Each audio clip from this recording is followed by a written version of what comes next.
အားလုံးပဲမင်္ဂလာပါခင်ဗျစာရေးသူဖုံးမင်းနိုင်ရဲ့ Official YouTube Channel မှာအားလုံးကိုနှွေးထွေးစွာကြိုဆိုလိုက်ပါတယ်ခင်ဗျဒီနေ့တင်ဆက်ပေးမယ့်ဇာတ်လမ်းလေးကတော့စာရေးသူဖုံးမင်းနိုင်ရေးသားထားတဲ့မောင်ဖြိုးနဲ့ဘာကြီးတို့ပြောတဲ့တဆေကြီးလူပြောဆိုတဲ့ဇာတ်လမ်းလေးရဲ့စာစဉ်နှစ်ကိုတင်ဆက်ပေးမှာပဲဖြစ်ပါတယ်ခင်ဗျကဲဒီနေ့တော့စာပတ်သူတွေနဲ့ကျုပ်မောင်ဆက်စုထပ်ဆောင်ကြပြီနော်ကျုပ်လည်းဒီနေ့ပြေးနေပြီဗျခင်ဗျားတို့သိတယ်မလားကျုပ်တို့တောင်သူတွေရဲ့ဘဝရာသီချိန်တစ်ခုလောက်ပဲအလုံးရှုပ်တာလေအဲ့ဒီချိန်ပြီးရင်တော့ကျုပ်တို့တွေမှာအလုံးမရှိပဲထိုင်စားနေကြရတာပေါ့ဗျာအဲ့ဒါကြောင့်တောင်သူဘဝရရဆဆဝါမမျိုးမျိုးဆိုပြီးဆိုရိုးတကားရှိခဲ့တာလေမဟုတ်ပေဘူးလားကျုပ်တို့ရဲ့အရန်လောက်ကလည်းချောင်းသက်တွေထဲမှာရွှေကျင်ရတာလေဗျာလူကတနေ့ကုန်ရေထဲကိုစိန်ပြီးသကောဝိုင်းပမာဏရှိတဲ့အလဲခွက်ထားတဲ့တက်သားဝိုင်းတွေနဲ့ချောင်းထဲကမြေနုသဲနုတွေကိုကောပြီးလက်နဲ့ဝိုင်းရတယ်ဗျကျုပ်တို့စီမှာတော့အဲ့ဒီတက်သားဝိုင်းတွေကိုအင်ဝိုင်းလို့ခေါ်တာပေါ့ဗျာအဲ့ဒီအင်ဝိုင်းကိုရေထဲကမြေနုသဲနုတွေထည့်ပြီးအချိန်ကြာကြာရေထဲမှာပေါ်လိုက်မြုပ်လိုက်ဝိုင်းလိုက်တဲ့အခါမှာတော့နောက်ဆုံးသဲတာမြေတာမဲမဲလေးတွေကျန်တယ်ဗျအဲ့ဒီကျန်နေတဲ့သဲတာမြေတာလေးတွေကိုကျုပ်တို့တွေခေါ်တာတော့မုံဖြက်စားအားလို့ခေါ်တယ်အဲ့ဒီမုံဖြက်စားတွေကိုခွက်ကလေးထဲမှာစုထည့်ပြီးအင်ဝိုင်းနဲ့ချောင်းဆက်နေရအနက်မြေနုသဲနုတွေကိုကောပြီးအချိန်ချင်းပေါ်လိုက်နှစ်လိုက်ထပ်ဝိုင်းလိုက်မုံဖြက်စားတွေကိုခွက်ထဲထည့်လိုက်လုံးကြရတာပေါ့ဗျာဒါဦးလေကျုပ်တို့ရွှေတော်ညာရဲ့အခေါ်ကကျုပ်ပြောသလိုပဲရွှေကျင်တယ်ပေါ့ဗျာရွှေကျင်တာကိုခမရတို့တွေကြားဘူးပြီမဲ့မသိကြဘူးမလားသိကျင်ရင်တော့ကျုပ်တို့ကြောက်ချောင်းရွာကိုသာလာခဲ့ပါဗျာအဲ့ဒီလိုနဲ့ညနေဆောင်ရောက်ရင်တော့ခွက်ကလေးထဲမှာရှိတဲ့မုံပြက်စားတွေအားလုံးကိုအင်ဝိုင်းထဲကိုထည့်ပြီးဝိုင်းလိုက်တဲ့အခါအဝါရောင်အမုံလေးတွေရဲ့အခဲသေးသေးလေးတွေရတယ်ဗျအဲ့ဒီအဝါရောင်အမုံတွေနဲ့အခဲသေးသေးလေးတွေကိုခမရတို့လက်မှာစွတ်ထားတဲ့ရွှေလက်စွပ်ပြည့်အောင်လုပ်တဲ့ရွှေလို့ခေါ်တယ်ဗျအဲ့ဒီရွှေရောင်အမုံတွေရရတယ်မပြီးသေးဘူးကျုပ်တို့ဒီမှာအသင့်ပါလာတဲ့ပြဓားတွေနဲ့သူတို့ကိုစုလိုက်ကြရတယ်ပြဓားဆိုတာရွှေပြည့်အောင်ဖမ်းရတဲ့အဖြူရောင်ချွဲပြည့်ပြည့်တတုတစ်မျိုးပဲလေပြဓားထိလိုက်တဲ့အခါမှာတော့အဝါရောင်ရွှေမုံသားတွေနဲ့အခဲသေးသေးလေးတွေကပြဓားတွေကိုစိတ်ဝင်သွားတာပေါ့ဗျာအဲ့ဒါကိုတော့ရွှေပန်းတယ်လို့ခေါ်တယ်ဗျအဲ့ဒီလိုရွှေပန်းထားတဲ့ပြဓားတွေကိုပဝါစပစိုးသားရည်နဲ့ထည့်ပြီးညှစ်ချလိုက်တော့အဖြူရောင်အလုံးလေးတစ်ခုကျန်ခဲ့တယ်လေဒါတော့ရွှေချမ်းလို့ခေါ်ပြီးတင့်တော်ရရွှေတိုင်းတွေမှာသွားပြီးမိခင်ပြီးပြန်ရောက်ရတာပေါ့ဗျာဒီလိုပဲမိခင်လိုက်တဲ့အခါမှာတော့ပြန်ဝသွားတယ်ဗျဒါကိုရွှေတိုင်းတွေကတစ်စီတစ်လုံးတစ်ပဲတစ်ချက်စသဖြင့်သတ်မှတ်ပြီးချိန်ဝင်ထဲမှာထည့်ပြီးကြားသိငွေပေးကြရတာပေါ့ဗျာအဲ့ဒီတော့ရွှေတစ်ချက်သားကိုမြန်မာငွေ6000ပဲရရည်လေနောက်တော့မှအသေးစိတ်ကျွန်တော်ရှင်းပြအောင်မယ်ဗျအခုချိန်ကຫນွေရာသီကြီးဆိုတော့ချောင်းသက်မှာရွှေချရင်ငရဲပြည်ကိုအရှင်လဲလဲရောက်သွားသလိုခံစားရမယ်လေမဟုတ်ပေဘူးလားအဲ့ဒါကြောင့်ကျုပ်လေအခုချိန်မှာဘာအလုံးမှမရှိတဲ့လူပိုတယောက်ဖြစ်နေရပေါ့ဗျာပြီးတော့အခုချိန်ကအရန်ပူပြင်းတဲ့ຫນွေရာသီတစ်ခုလေးဗျာကျုပ်တို့အညာတွေမှာတော့မြို့ပေါ်လိုဇိမ်ခံနားယူတဲ့လေအေးပေးသက်တွေတော့မရှိဘူးဗျအေးစစ်စစ်နားယူခြင်းတော့အရေးကောင်းတဲ့တစ်ပင်ကြီးတွေရှာကြရတာပေါ့အိမ်တွေမှာနေရင်လည်းရေဆွဲဖို့သာပြင်တာဗျဘာလို့လဲဆိုကျုပ်တို့အညာအခုလိုချိန်သူအိမ်ပေါ်ကျန်းကင်းတဲ့ကရင်တွေကိုရေဖြန်းပြီးအေးတက်ကိုယူကြရတာပေါ့ဗျာဒါပေမဲ့တဘာဝကပေးတဲ့အေဂျင့်မှုအစ်စ်မှန်မဟုတ်တော့ခဏပဲဇိမ်ရှိရလေအချိန်ကြာကြာဇိမ်ခံခြင်းတော့ကျုပ်ပြောတဲ့အရေးကောင်းတဲ့တစ်ပင်ကြီးတစ်ပင်အောက်သွားနေမှရမယ်ဗျအဲ့ဒီလိုအရေးကောင်းတဲ့တစ်ပင်ကိုရွေးမယ်ဆိုရင်မကြီးပင်ကိုပဲရွေးတာအကောင်းဆုံးပဲဗျမကြီးကောင်းကောင်းအရေးကူကူဆိုတဲ့စကားအတိုင်းမကြီးပင်ရဲ့ပင်စီအသားတွေကအေးဆက်တယ်လေမဟုတ်ပေဘူးလားအဲ့ဒါနဲ့ပဲကျုပ်လေအရေးကောင်းတဲ့မကြီးပင်ရှိရဘာကြီးတို့အိမ်ကိုအလုံးမရှိရနဲ့ထုံးစံအတိုင်းထွက်လာခဲ့တာပေါ့ဗျာဘာကြီးတို့ကတော့တိတ်အပြင်ဘက်ကွက်ပြက်ကလေးမှာမိမ့်မိန်ကြီးထိုင်းလို့ပြောင်းမှုဘက်ဆေးလိပ်ကြီးကိုဖွာနေရပေါ့ဒီလိုနဲ့ကျုပ်လာတာမြင်ရတော့ဝမ်းသာအားရသူကအရင်စကားဆပြောတော့တာပဲဟေးမောင်ဖြိုးပါလားမင်းလာတာနဲ့အတော်ပဲဘာကြီးတို့လည်းပြင်းနေကျုပ်လည်းအလုံးမရှိလို့ဘာကြီးတို့စီဘဝုဒ္ဓရှာရအောင်လို့ထွက်လာခဲ့တာဗျကျုပ်စကားကိုလည်းကြားရောဘာကြီးတို့ကအတော်လေးသဘောကျသွားတယ်ဗျပြီးတော့ကျုပ်မျက်နှာကိုလည်းအထူးဆန်းကြည့်နေသေးရဲ့ဟဲ့မောင်တော့ကြမင်းပါဘောကအိုးမဲနေပါလားဧကန်နာမီးဖို့ကြောင့်မှမင်းအမေကိုဝိုင်းကူလုပ်ပြီးမှလာခဲ့တာလားကွ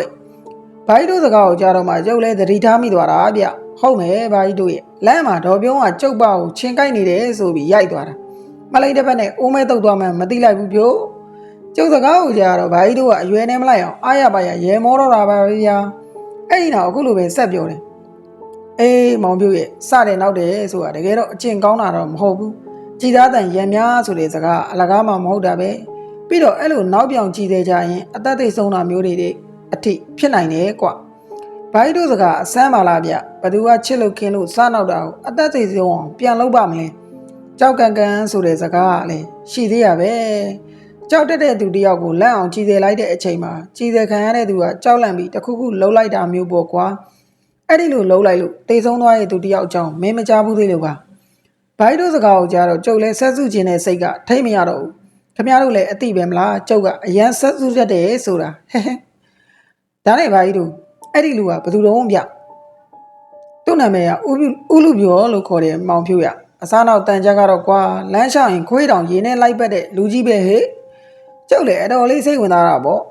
့ဒီလောက်အစားနောက်တန်တဲ့လူမျိုးတသက်နဲ့တကူမကြုံဘူးပါဘူးဗျာခမရတို့ရောကြုံမှုကြလားဗျကဲဘိုင်တို့ကစကားစားပြီးရင်လည်းဆုံးအောင်ပြောဗျကျွန်ုပ်ကျုပ်အတော်လေးစိတ်ဝင်စားနေပြီကျုပ်စကားကိုကြားတော့ဘိုင်တို့ကလည်းရေနေချင်းတစ်ခွက်ကိုကောက်မော်လိုက်ပြီးသူ့ရဲ့အမူအရာတိုင်းမန်ပါစကားစားတော့တာပေါ့ဗျာဥလူပြောကြီးအကြောင်းကိုပြောရင်ကွင်းလုံးဆိုတဲ့ရွာလေးကစမှာဗျဥလူပြောကလူပြိုကြီးအစားနောက်ကလည်းတန်တယ်လို့အပြင်းကလည်းတိတ်ထူတယ်ဆိုပြီးဒါပေမဲ့ဒီလူကြီးကလူချစ်လူခင်တော့တိတ်များတာဗျကွင်းလုံးဆိုတဲ့ရွာလေးကလည်းတောတိတ်ကြတယ်မျိုးနဲ့အလံဝေးတော့ခင်းနောက်ကြတယ်ပဲဆိုရမလားပဲရွာထဲမှာတကြီးဆိုသူတောင်တိုက်ပုံကောင်းကောင်းတစ်ထည်ပဲရှိရဲ့ဗျတနေ့ဥလူပြောကြီးတယောက်ညောင်းပြေညာပြေလမ်းလျှောက်ထွက်လာရင်လမ်းမှာအပြိုကြီးအေးကြီးတယောက်သူ့ရှိမှခြုံထဲဝင်ပြီးအလေးစွန့်မှုသွားတာတွေ့ရတယ်တောကြတဲ့ရွာဆိုတော့အပေါ်လေးသွားခြင်းတဘာဝအတိုင်းတောတိုးရတာပေါ့ဗျာတခါတလေတောတိုးရင်းနဲ့ချီပုံတွေနေမင်းကြတဲ့သူတွေလည်းရှိရဲ့ဗျဒီချိန်မှာပဲရွာထဲကလူပြိုကြီးဝါတော့တယောက်ကြပြာကြရာနဲ့သူ့ကိုကြော်ပြီးပြေးတက်သွားတာတွေ့ရတော့ဥလူပြောလဲသူ့ဝတိတိုင်းစားကျင်နောက်ကျင်တဲ့စိတ်ကဖြစ်လာတာပေါ့ဗျာဟဲ့မောင်ဝတ်တုတ်ချီတုတ်ပြနဲ့ဘယ်သွားမလို့လဲဒီလိုဥလူပြောရဲ့ကျုပ်အိမ်ကမွေးထားတဲ့ဝက်ကလေးပျောက်သွားလို့ဒီဘက်မှာတွေးလိုက်တယ်လို့ရွာသားတချို့ကပြောလို့လိုက်ရှာနေရပါဗျအေးဟုတ်တယ်ကွငါလည်းအခုလေးတွေမြင်လိုက်တာဟောဟိုကခြုံထဲဝင်သွားတာဥလူပြောကအပြိုကြီးတော်လို့တဲ့ခြုံကိုလမ်းညွန်ပြလိုက်တော့လူပြိုကြီးဝတ်တော့လေပစိုးကတောင်းကြိုက်ကခြုံထဲကိုဝင်သွားတာပေါ့ဗျာအဲ့ဒီချိန်မှာပဲသူ့ရှိရခြုံထဲမှာလှုပ်ရာကိုမြင်ရတော့လူပြိုကြီးလည်းဝမ်းသာအားရခုံအုပ်လိုက်တာပေါ့ဗျာအမလီတော့ရှင်အရာကတော့ရေးလာကြပါအောင်တော့ကျုပ်ကမတော်မတရားကျန်းနေလို့ပါတော့အပြိုကြီးရဲ့လောစပီကာအတန်ကြားတော့ရွာရဲလူတွေအပြေးလွှာရောက်လာကြတယ်သူတို့လည်းရောက်ရောအပြိုကြီးကိုထမိန်ကြပြောင်းကြပြန်ကြပြားကြရဝစ်နေအောင်မြင်လိုက်ရတယ်ဆိုပဲဗျပြီးတော့လူပြိုကြီးဝါတုတ်ကလည်းထိတ်လန့်တကြပစိုးကတော့ဖြေချလိုက်တော့ပစိုးကအောက်ကိုရောကျသွားပြီသူ့ရဲ့ဘုံမိတာတဲ့အရာတွေကလည်းအထင်းသားပေါ်သွားရဲ့ဆိုပဲဗျာဟာလူပြိုကြီးနဲ့အပြိုကြီးခမများတို့ဘာလုပ်နေရလဲဗျရွာကန်ကိုချက်တီးရဲ့စကားကိုကြားတော့လူပြိုကြီးဝါတုတ်လည်းရောကျသွားတဲ့ပစိုးကိုကမန်းကနန်းဝှက်လိုက်တယ်အပြိုကြီးအေးကြီးကတော့တရှုံနဲ့ငိုနေရောပါဗျာဒီလူဝါတုတ်ငါ့ကိုမတော်မတရားကြံနေရငါဘာသာငါမတိန်နိုင်လို့အလေးသွားတဲ့အချိန်အနောက်ကနေလိုက်လာပြီးအခုလိုမျိုးမဟုတ်ပါဘူးဗျာကျုပ်ဝက်ကလေးဟာတော်ဗျာခမရတို့တွေလက်ဘူးလက်ကြမိရတော့အကြောင်းပြချက်တွေပေးနေသေးတယ်တကြီးတီနှစ်ယောက်စလုံးလိုက်ခဲ့ကြဒီလိုနဲ့တကြီးတီရောက်တော့တကြီးကပဲထွေထူးမပြောတော့ပဲသူတို့နှစ်ယောက်ကိုပေးသားလိုက်တာပေါ့သူတို့တွေရုပ်တဲ့ဖြစ်နေတဲ့အချိန်မှာတော့ဥလူပြောကြီးတယောက်ကတော့အတောင်ပေါက်ပြီးပြန်သွားသလားမသိဘူးအနားမှာရှိမနေတော့ဘူးတဲ့ဗျဒီလိုနဲ့ဥလူပြောကြီးကောင်းမှုနဲ့ဂုံမစွန်လူပိုနှစ်ယောက်ညားသွားတာပေါ့ဗျာဒါပေမဲ့လည်းလမ်းမှာသူ့ကိုတွေ့ရင်တော့မျက်စောင်းတထိုးနဲ့ဗျထိုးမယ်ဆိုလဲထိုးချင်းစရာပဲလေဒီလူကြီးကမှုှေးလိုက်တာကိုဒီလိုနဲ့တနေ့မှာရွာထဲကိုလူသိန်းနှစ်ယောက်ရောက်လာတယ်စပားပွဲသားတွေလို့ဆိုတယ်ဗျတရွာလုံးကအိမ်တွေကိုဝင်ပြီးစပားရောင်းစရာရှိမရှိမေးရင်ဥလူပြောကြီးနေတဲ့တီရောက်လာတယ်ဆိုပဲခင်ဗျားတို့သိတဲ့အတိုင်းပဲလေဒီလူကြီးကတိတ်အဆောက်နောက်တယ်တော့စပားပွဲသားနှစ်ယောက်ကိုရင်နှွေးချက်နဲ့အခန့်ပြီ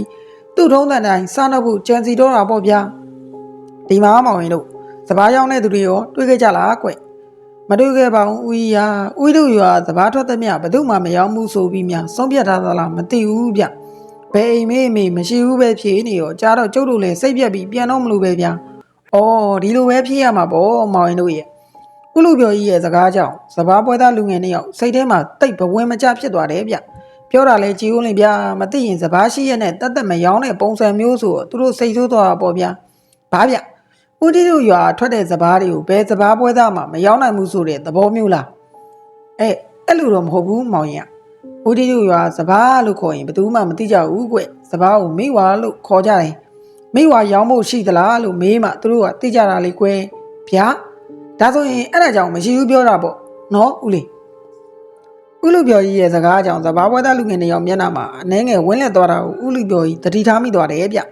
ဒါနဲ့သူစင်နဲ့ကွင်နဲ့ဝင်လာတော့လူငယ်နှစ်ယောက်ကိုစပြီးကြက်တော့တာပေါ့ဗျာကဲမောင်ရင်တို့ရွာတောင်ပန်းကဥတန်ငယ်အိမ်ကိုသွားကြည့်ကွ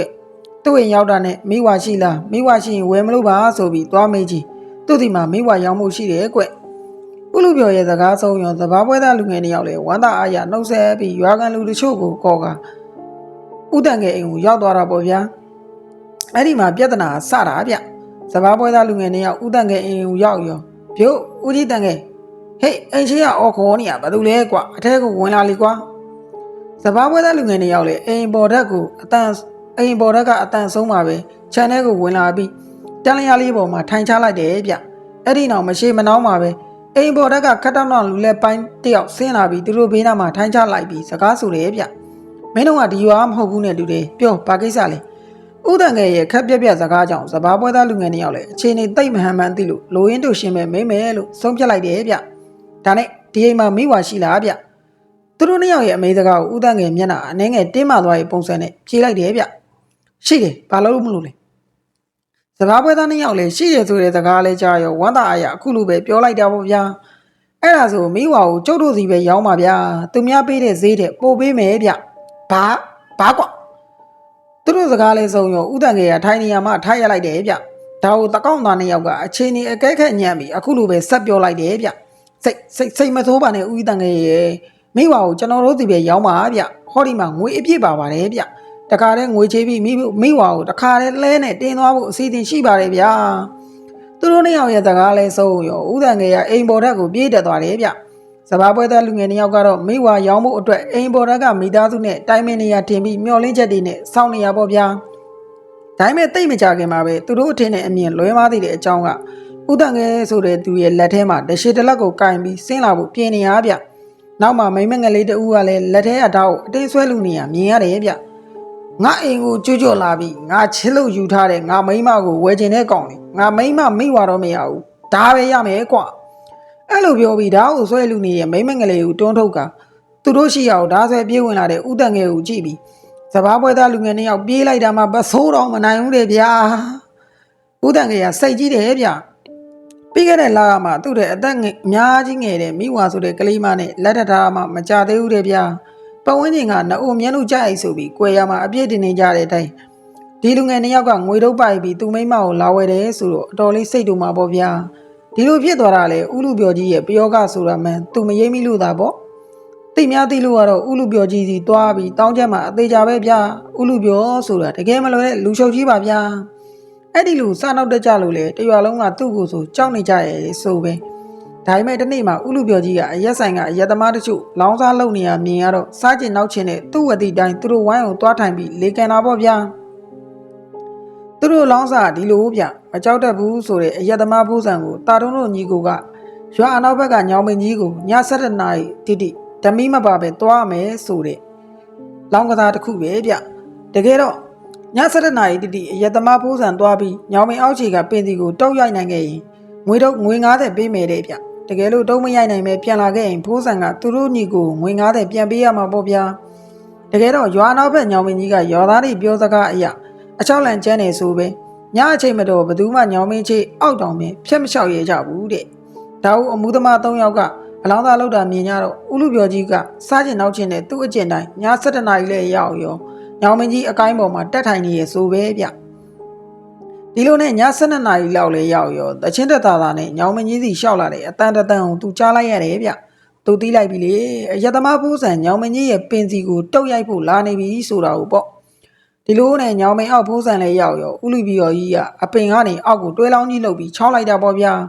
သူ့ရှိတဲ့ကတွဲလောင်းကြီး6ပြနေတဲ့တရဲကိုလည်းမြင်ရောဖိုးဆန်တယောက်ကြောက်တူးတုံပြီးပါလာတဲ့ဓာတ်နဲ့ခုတ်ပိုင်ပြီးနောက်ပြန်လှည့်ပြေးတာပေါ့ဗျာဒီလိုနဲ့မနဲ့လဲရောက်ရောသူနဲ့အလောင်းစားလုပ်တဲ့တာတုံးတို့ညီကို2ယောက်ကိုညဖြစ်ပြတဲ့အကြောင်းအရာကိုပြောပြပြီးညောင်မင်းကြီးစီရောက်လာတာပေါ့ဒီလိုနဲ့ညောင်မင်းကြီးစီလည်းရောက်ရောခေါင်းနဲ့ကိုတခြားစီပြက်ကတေဆုံးနေပြီဖြစ်တဲ့ဥလူပြောကြီးကိုစိတ်မကောင်းစရာတွေးလိုက်ရတာပေါ့ဗျာ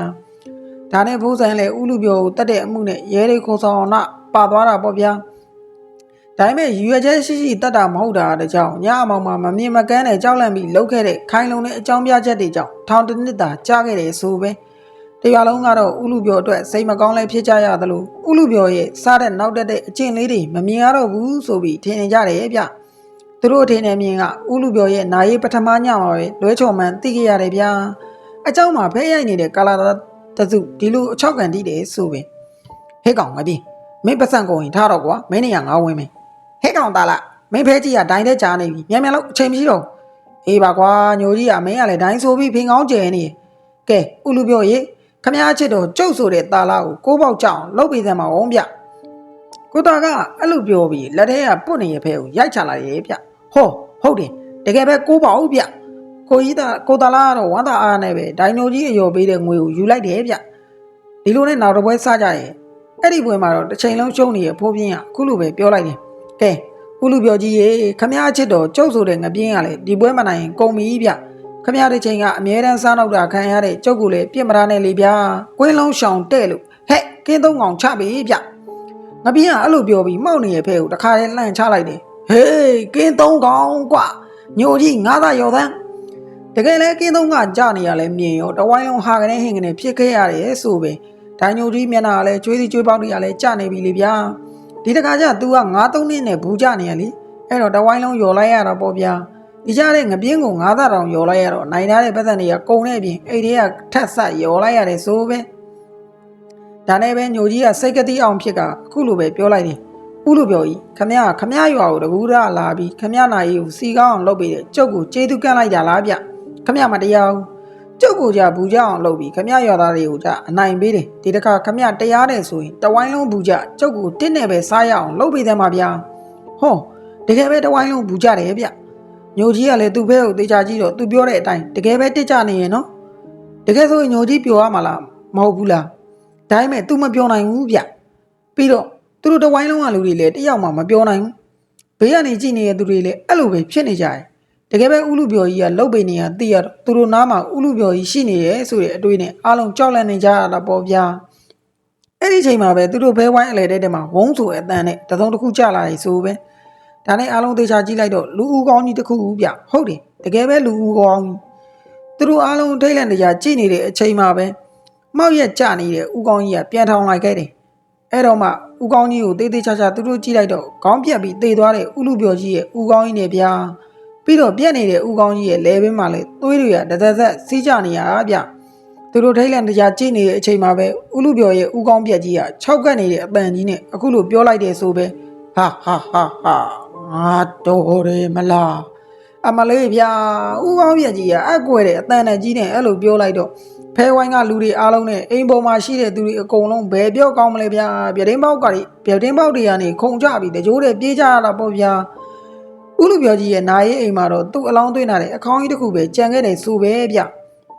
ဒီလိုနဲ့ညဘက်ဆိုဘယ်သူမှသူ့နာရေးအိမ်ကိုသွားမဆောင်ရဲကြတော့ပဲ9ရက်ပြည့်မှတန်ဃာတွေပြင့်ပိတ်ပြီးဥလူပြောကြီးရဲ့အလောင်းကိုတုတ်တန်ပုတ်ပြီးမြေမြုပ်ကအမျှဝေခဲ့ကြတာပေါ့ဗျာဒီလိုနဲ့တကိုယ်ဒီလူပြိုကြီးဥလူပြောရဲ့အိမ်ကိုသူ့ရဲ့တူတွေကလည်းမနေရဲပဲတောက်ခတ်ထားခဲ့ရတယ်ဆိုပဲပြီးတော့ဥလူပြောကြီးကအမျှဝေတာတော့မကျွတ်ဘူးတဲ့ဗျဘာလို့မကျွတ်တာလဲဆိုတာကတော့ဥလူပြောကြီးအမျှဝေပြီးနောက်နေ့ရက်မှသိခဲ့ရတယ်လေဘာလို့သိခဲ့ရလဲဆိုတာခမရတို့သိချင်ပြီမလားဒီလိုဗျတရက်မှာရွာတွေကကာလာသား3ယောက်တစ်ဖက်ရွာကိုချက်တိုက်ပြီးပြန်လာတာအချိန်လုံးပြီးမိုးချုပ်သွားတယ်ဆိုပဲဟဲ့ကောင်မြဆန်မြန်လာကွာရှေ့ကဥလူပြောချမ်းကိုဖျက်ရအောင်မယ်ဒီလူကြီးကကုသိုလ်ကောင်းမှုဘာမှမလုပ်တဲ့ကစီနယ်ကြီးဆိုတော့ကျွတ်မှာမဟုတ်ဘူးခြေသုံးကတရေနေရင်သွားရင်ပြောလိုက်တဲ့ဆံမြစကားကြောင့်နောက်ကရွှေကောနဲ့တက်ပူဇက်ကလေးတွေပုသွားကြရည်လေသူတို့ကလည်းကြောက်တာပေါ့ဗျဥလူပြောရဲ့နာရင်ညမှာအချောက်လန့်ခံလိုက်ရတဲ့သူတွေထဲမှာသူတို့လည်းပါရည်လေဗျအဲ့တော့ကသူတို့နှစ်ယောက်လုံးသေးတွေတောင်ထွက်ကြခဲ့ရတယ်ဆိုပဲဒီလိုနဲ့သူတို့ဥလူပြောကြီးရဲ့ခြံရှိကိုလည်းရောက်ရောမြေပြင်ပေါ်မှာလာရောင်ကြောင်ကြနေတဲ့သူတို့3ယောက်ရဲ့အရေးက၄ခုဖြစ်နေရတယ်ဗျာနောက်ဆုံးကအရေးကြီးမှာခေါင်းမပါဘူးဆိုပဲဒါဆိုရင်အဲ့ဒီအရေးကြီးကဥလူပြောမှာဥလူပြောပဲပေါ့ဗျာဒါနဲ့ပဲပြောကောင်းမလဲရှေ့သုံးကမြတ်တန်တယောက်အနောက်ကိုလှည့်မကြည့်ပဲထွက်ပြေးတာပေါ့နောက်ကရွှေကောနဲ့တက်ပူကတော့တယောက်လက်ကိုဆွဲထားသလိုခံစားရပြီးပြေးမရဘူးတဲ့ဗျဒါနဲ့သူတို့လည်းပစိုးတွေကြားသေးတွေထွက်ကြနေရပေါ့ဗျာသူတို့ကိုဆွဲထားတာတခြားသူတော့မဟုတ်ဘူးအစားနောက်တန်းနဲ့ဥလူပြောကြီးဖြစ်ရမယ်ဆိုတာသူတို့သိနေရလေဒါပေမဲ့သူတို့အနောက်ကိုတော့ပြန်လှည့်မကြည့်ရဘူးဗျအဲ့ဒီချိန်မှာပဲအနောက်က6ကတ်တဲ့အတန်ကြီးကိုကြားတယ်ဟေးကောင်ရွှေခေါ်နဲ့တက်ဘူးငါခေါင်းလေးတွေးမိသေးလားအတန်ကြီးကသူတို့နားတွေကိုလော်စပီကာနဲ့អော်လိုက်တယ်လို့နီးကက်ကဝင်ရောက်လာတယ်ဗျဒါနဲ့2ယောက်လုံးကြပြလှည့်ကြည့်လိုက်တော့အမလေးဗျဥကောင်းမပါတဲ့ဥလူပြောကြီးနဲ့ဥလူပြောကြီးရဲ့ခန္ဓာကိုယ်ကြီးဖြစ်နေရတယ်ဗျာဒီတော့မှ2ယောက်သားအကြောက်ကန်ရုန်းကန်လိုက်တော့ခေါင်းပြက်ဥလူပြောကြီးရဲ့လက်ထဲကလွတ်သွားတယ်ဆိုပဲ လွတ်သွားတာနဲ့နှစ်ယောက်သားဘယ်ပြောကောင်းမလဲဗျာပစိုးကိုလဲဘင်းမှာတိုက်ပြီးတကြိုးတဲ့ပြေးကြတာတန်းနေရပဲတဲ့ဗျဒါကိုအနောက်ကခေါင်းပြက်တရေကြီးဥလူပြောကထပ်ပြီးပြောလိုက်တာဟေးကောင်းလိုက်ငါကောင်းလေးတွေ့ပြန်ပေးကြအောင်ဆိုပဲဒီလိုနဲ့သူတို့၃ယောက်သားအပြင်းထန်မအိတ်နိုင်မစားနိုင်ဖြစ်ပြီးဖျားကုန်ကြတာပေါ့ဗျာသူတို့မိသားစုတွေကလည်းစေးတရားရည်နဲ့ကုတာတော့အဖျားပြောက်ပြီမဲ့တခါကြောင်တောင်နဲ့နှုတ်ကနေခေါင်းမပါတဲ့ဥလူပြောကြီးလာနေပြီလို့អော်နေကြတာပေါ့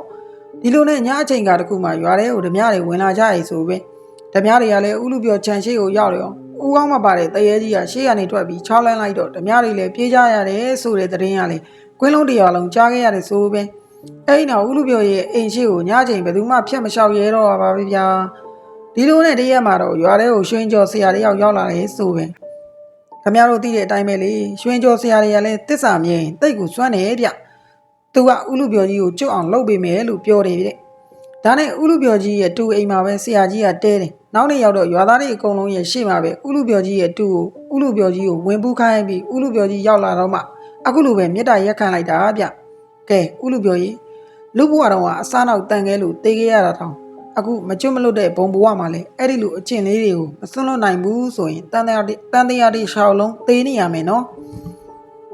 တခါသေးဘူးပြင်ဖို့နားလေဆိုတဲ့စကားအတိုင်းစားနောက်တက်တဲ့အကျင့်ကိုပြင်ပြီးဘဝကူးကောင်းအောင်ပဲကြိုးစားပါလို့ပြောလိုက်တယ်ဗျဥလူပြောကြီးကလည်းအစာပိုင်းတော့လက်မခံပေမဲ့နောက်ပိုင်းသူ့အိမ်နဲ့သူ့ခြံကိုရောင်းပြီးဖုံးကြောင်းမှာတင်စီရက်ဆောက်ဖို့လူတန်းလိုက်တယ်ဆိုပင